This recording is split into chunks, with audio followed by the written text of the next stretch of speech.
welcome to my YouTube channel, guys. Pep Style Vlog. Ito po ang sasakyan namin for today. Bicol Isarog. Samahan nyo kami sa aming pagbabiyahe.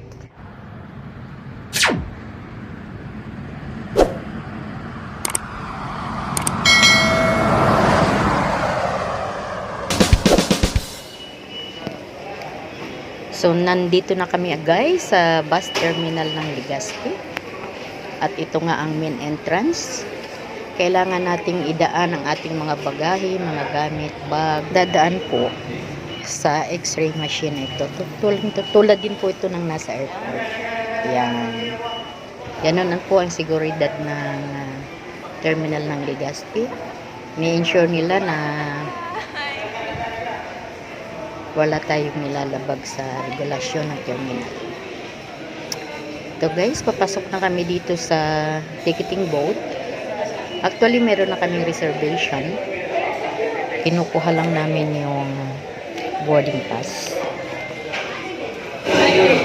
Ano te? Okay na. Okay. So, ayan nga.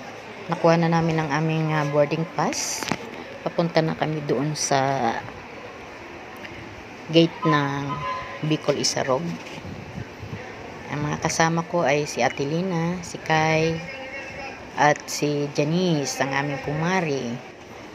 So, bali apat kaming magkakasamang luluwas. At ito nga, hinatid kami ni Kimi ng aking pamangkin at si Lerma, as usual. At si Mama, ayun, nandun na sila sa unahan para makunan ko ang kanilang paglalakad. So, nasa dulo pa lang aming sasakyan. Actually guys, malaki na talagang improvement ng Legazpi Terminal. Halos kumpleto na rin dito ng mga bus. May mga papunta ng Bisaya.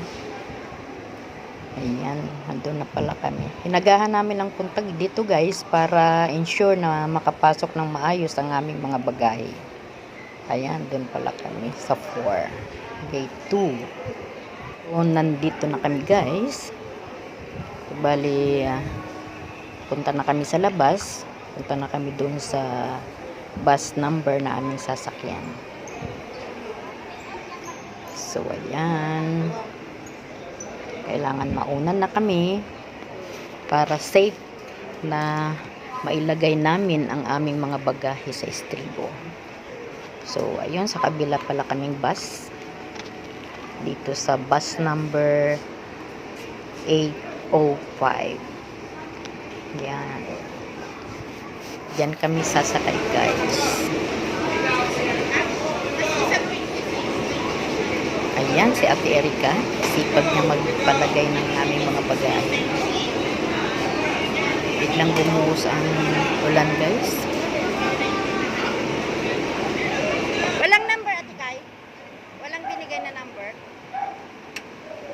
Kami ang naunang pumunta at nag-check-in sa aming bus. Tamang-tama makakapag-vlog ako sa loob.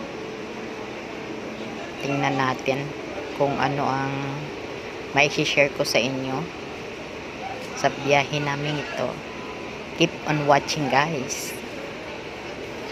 Panoorin nyo naman hanggang dulo. So, ito nga ang Bicol Isarog.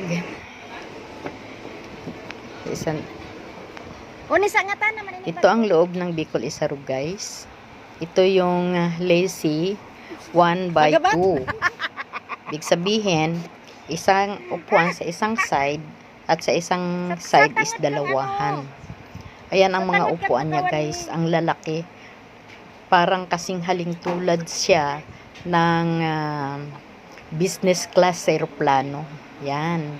So, napaka-komportable ang mga upuan ng Bicol Isarog. Adjustable pa yan, guys, pag matutulog na sa biyahe. So, ayan. Nailagay na namin yung aming mga hand carry bag sa tapat ng aming uupuan. So, ayan guys, ang view sa loob ng bus na ito. Baba muna kami at mainit. Hindi pa gumagana ang aircon. Ayan, ang conductor at driver, nagpe-prepare na rin siya sa aming biyahe. Ayun sila, bumaba na. Lakas ng ulan, guys.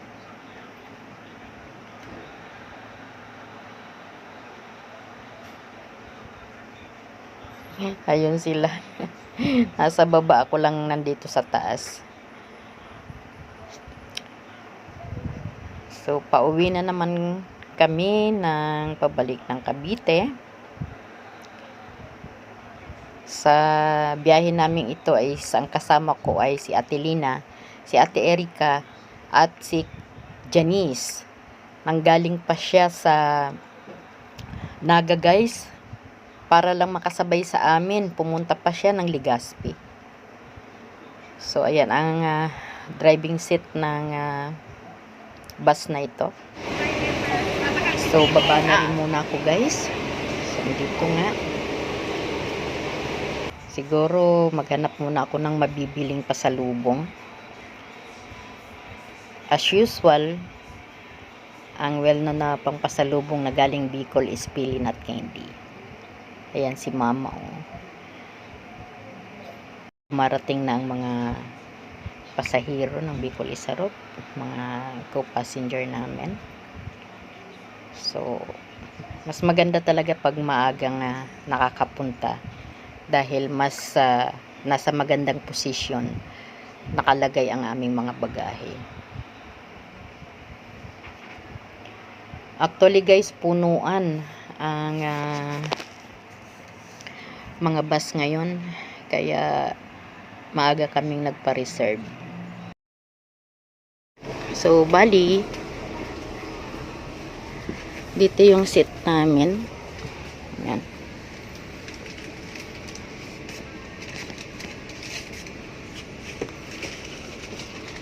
May CR siya.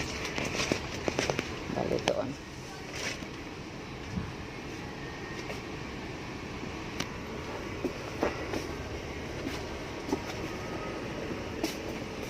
Aming mga dala. Ganon kalapad yung mga upuan. Ayan. So, bali, ang seat number namin is 14, 15, at dito naman is 12, 13. Yun. Bumaba na muna ako, guys. At ayun nga, oh, yung sister ko nasa bintana. Ayaw magpakuha, nagtatago. Yan sila, ninanamnam nila ang mga upuan.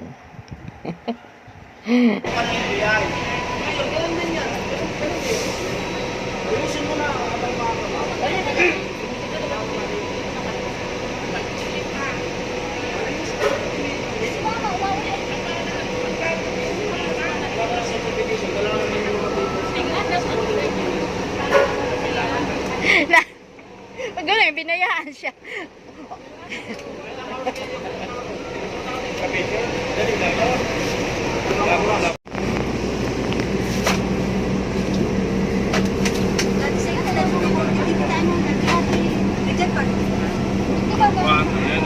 Bako, diyan kami 13, 14. Pasakatan na, baby, ito si mama.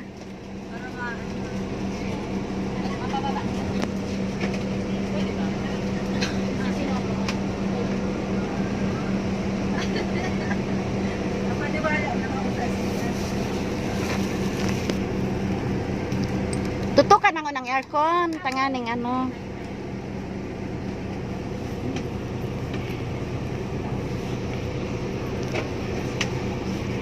Hey, mama. Bye-bye.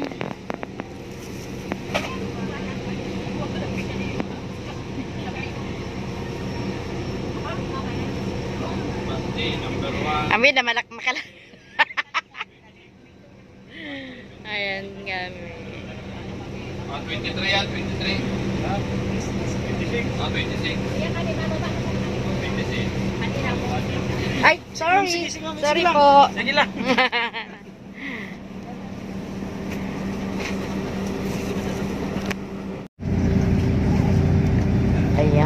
ayan, oras na para kami umalis.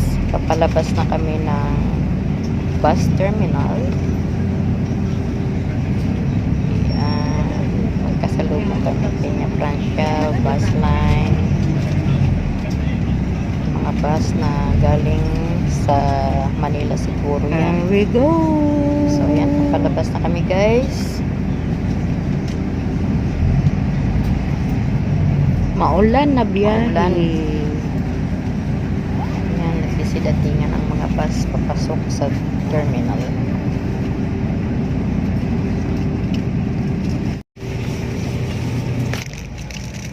Taday nang balik. Itong katabi ko, masama ang pakiramdam.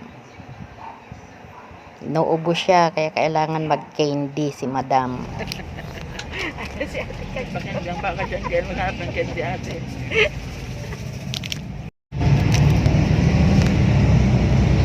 So, ito na nga ang aming biyahe. May nakasalubong kaming Bicol Isarog Dinabas.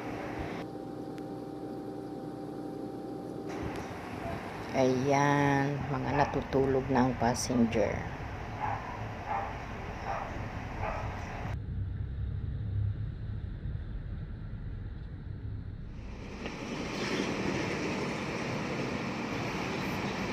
Ito ang first stop namin.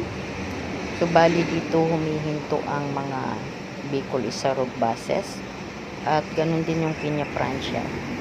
Sa Macdo. So, napakalaki ng area na to. Ayan. Madalas na hinto dito ang mga bus. So, relax muna ng paa at magko-coffee break kami dito. So, ayan na nga guys. Mahabang biyahe. Nakakaidlip ako pero nagigising. At ito nga, tuloy na naman ang pagbablog natin. So, bali nandito na kami sa bandang Alabang na. So, napaaga ang aming dating. Ayan, nasa overpass na kami. Maluwag pa ang kalsada. Wala pang gaano traffic dahil napakaaga pa nga. So, ayan, tingnan natin ang view. Ganda ng madaling araw dito. Napakabilis ng biyahe namin guys. Ang biyahe ng namin is umalis kami doon ng 6 o'clock. So, andito na kami. Nasa Manila na tayo guys. Approaching na ng PTEX yan. Papasok yan.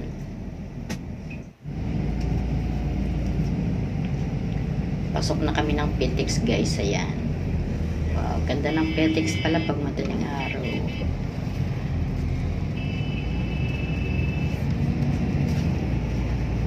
Safe journey. Try nyo na mag-book sa Bicol Isarog guys.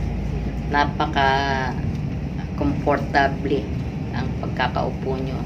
Kahit mahabang biyahe, komportable talaga. So, dito na kami, papasok na kami ng PTEX. So, bali ito guys, iikot yan.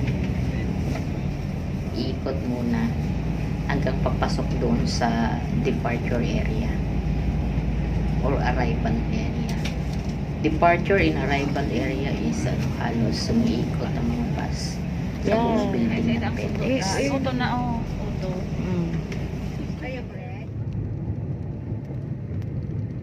Yan guys, OTW na kami going to Cavite. So maraming salamat sa panonood guys. Thank you for watching. Bye.